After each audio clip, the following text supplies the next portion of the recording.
drive things off the wall. That's us, man. 24/7. You should expect the unexpected. I mean, Make it known that this is all about being 100% authentic. We are live now. So, with that being said, let's jump right in.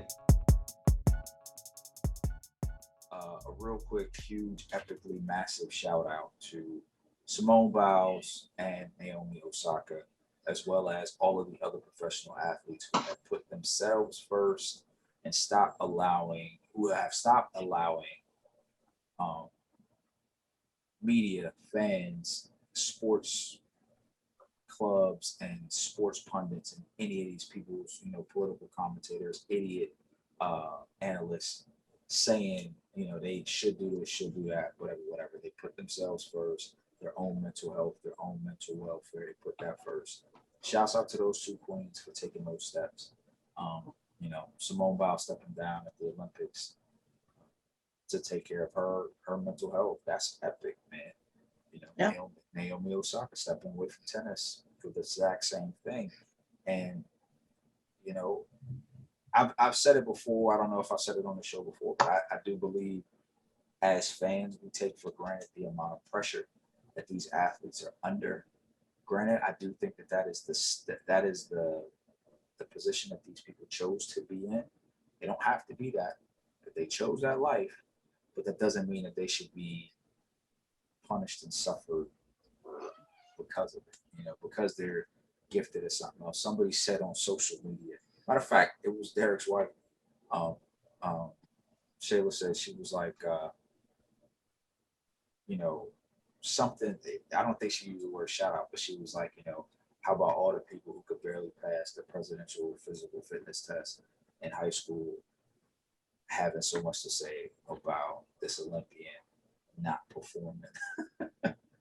A lot of people are saying that. Yeah, but you could barely do anything. Like, how can you speak on what she can and cannot do, should and should not do? And she's at the pinnacle of her athletic ability, and you could barely pass the presidential physical fitness test. But again, as fans, I think I was gonna say we're fans. If we were trying to get into that field, that would be a different situation. So I'm not trying to pass the presidential physical fitness exam, so that's irrelevant. But anyway, anyway, I think that when you know that you're competing as an Olympic, that's the type of thing that happens. It does, and I mean, you're. I'm not saying anything about mental health or anything like that. You're right. You have to take care of yourself. But I do think that also, on the other side of that, people think about what a lot of athletes we've watched go through this before and deal with, and so that's why they're kind of like, well, what do you mean, we've never seen this before, so what are you talking about? People do it all the time. People compete in the Olympics all the time. Why is this any new for you? What's wrong with these people these days? That type of stuff. That's what's happening. So I mean, I read an article, and I forgot actually about this even happening. The other gymnast back in the day, was it the 90s, 80s? Carrie, was it Carrie Scruggs? Is that her name? mm-hmm. That had a hurt her ankle and competed through it and took herself out prematurely, from ever being able to compete again, because this one particular performance and competition, she didn't want to let her team down, and her coach Carioli was pushing for her to push through her pain, and she did what she was supposed to do, but that was the end of her. Right. And so that's the catch-22 to all of this. Like, I get it, but if I do this and I know I'm not mentally there, I could really hurt myself. Right. And then I'm done for good. And none of y'all people that was pushing me are gonna come and help me if I'm paralyzed from the neck down because I done broke my neck. Yeah. Yeah. But that's what I think, Shayla was saying. It's like, you cannot judge these people for taking care of themselves, and they're performing at such a high level, and because you can't understand the level of You'll never be able to you don't understand that, but you'll never be able to understand the mind of an Olympian or a professional athlete, period. Right. Like, so if Naomi Osaka says, you know what, I'm not speaking to the media anymore because basically I hate the way these conversations go, and it's you know, I always thought that was like the weirdest dog and pony show. You got hundreds of reporters screaming questions at one person. Yeah. After like the most epically emotional game. You know what I'm saying? Like when AI spazzed out about practice, Oh, he was so right. Like, just breakfast. you worried about practice, not a game. Yeah. You're not talking about my performance in this game. You're talking about what I did in practice.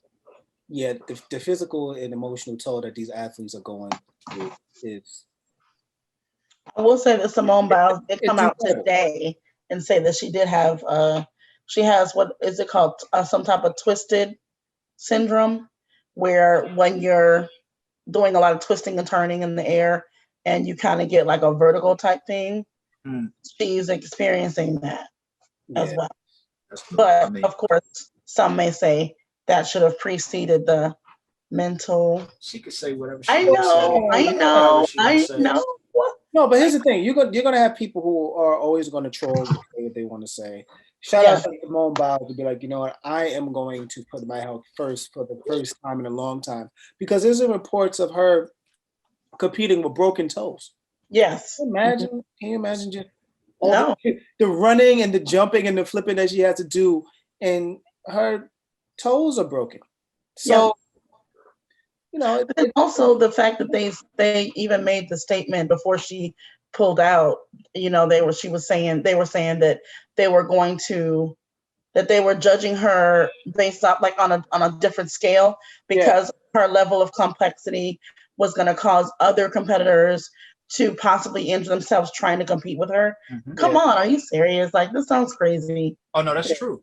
They did that. It's true, but it still sounds crazy for me to have to take the blame for being good at what I do. Great at what I do.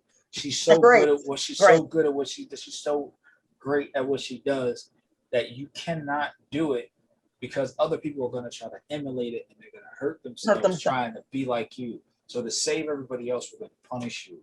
And then I heard something. Now this I don't know. I didn't know much about it. Like, she was raped by one of her coaches who helped her. Yeah, the same one that was raping all the other ones. Yeah, Larry Nassar. Like, she was raped by a dude, and still is able to achieve and accomplish what she was able to achieve and accomplish. She was bullied and mocked along with Gabby Douglas when they first burst on the scene for their hair. You know, they're performing on the world stage and y'all care about how their hair look. Are you serious? Yeah. It's And tough. she did say that she was doing this Olympics. Her purpose of being here was to show other girls who have been victims of can still do it like that they can still do it. They can still, you know, do the things they need to do in life and be successful. Yeah, she's. I mean, shout out to her. Yep, she's gonna get awards for this. Yes, she's gonna get some type of humanitarian award, I'm sure. Bravery awards, courage awards. Yeah, some type of recognition for it, and rightfully and deservedly so. Oh, yeah. I mean, I don't understand how people could feel any kind of way other than, you know, proud. I can, because some people out there are expect for athletes to rise above everything as if they're not human beings as well. And then to me, that goes back to, you could barely get through high school PE.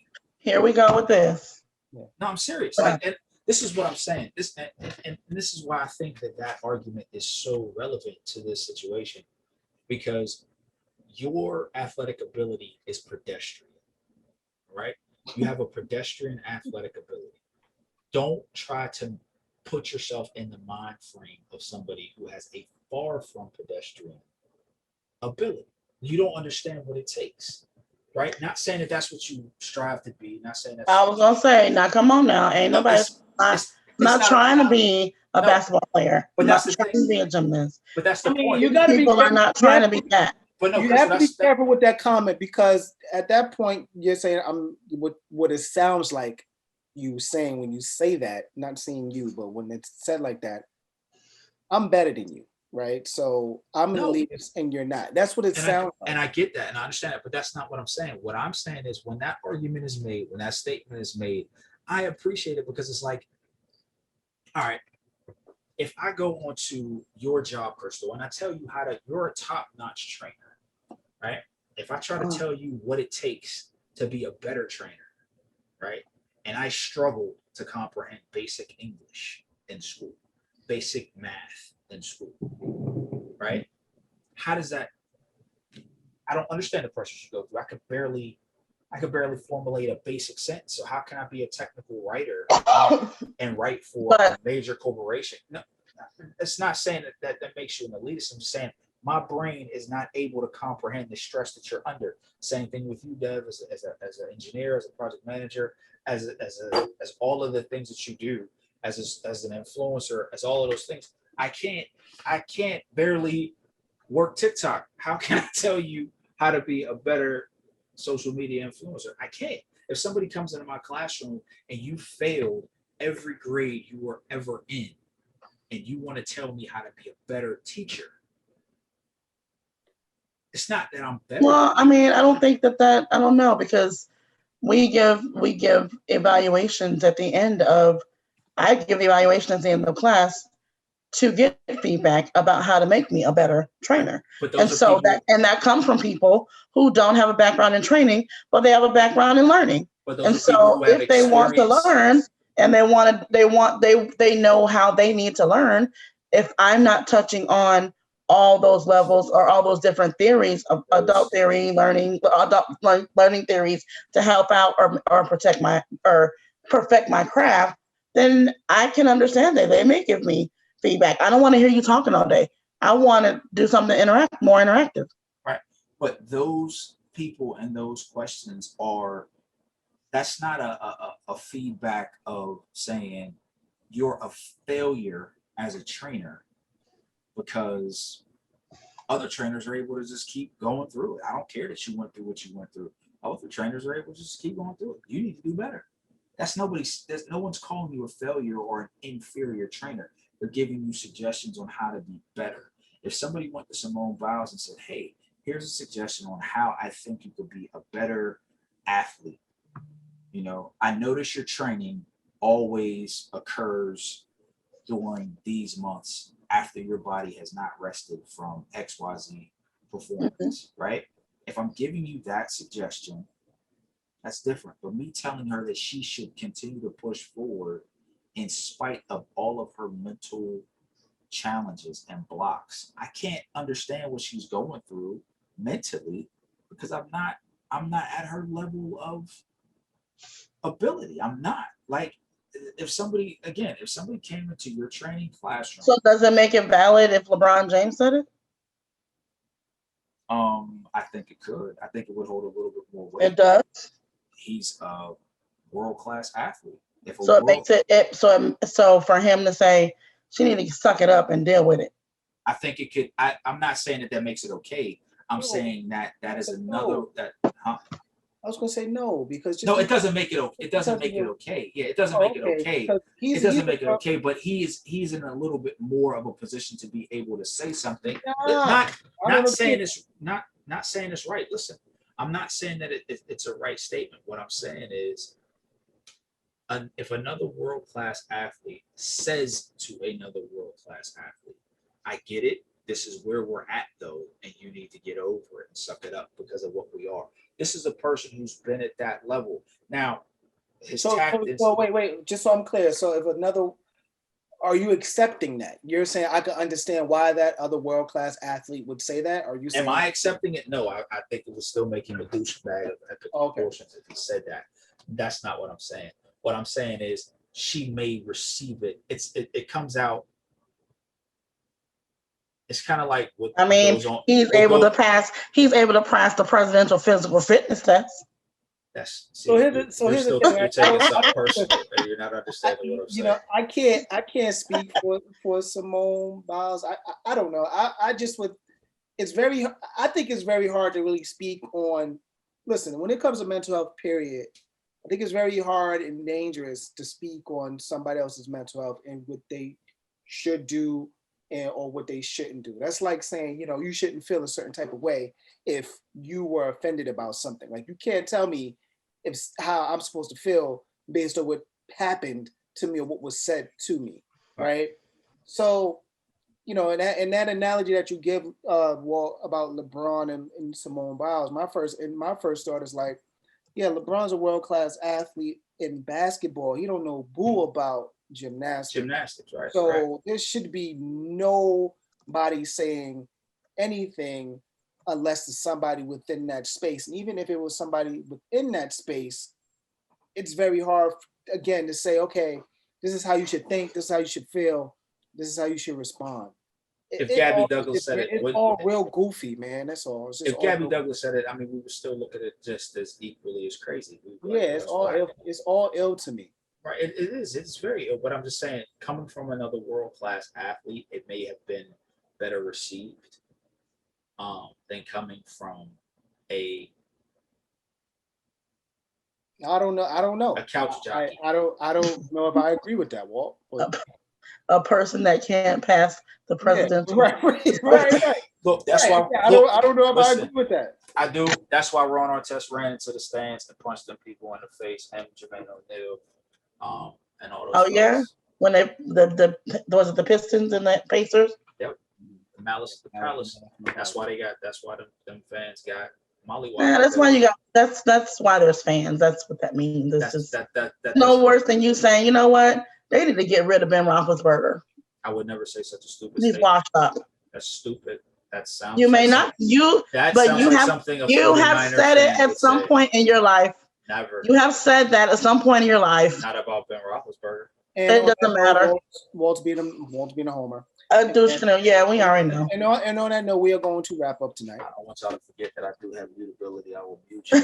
Y'all speak, otherwise don't mute me while I'm giving the good.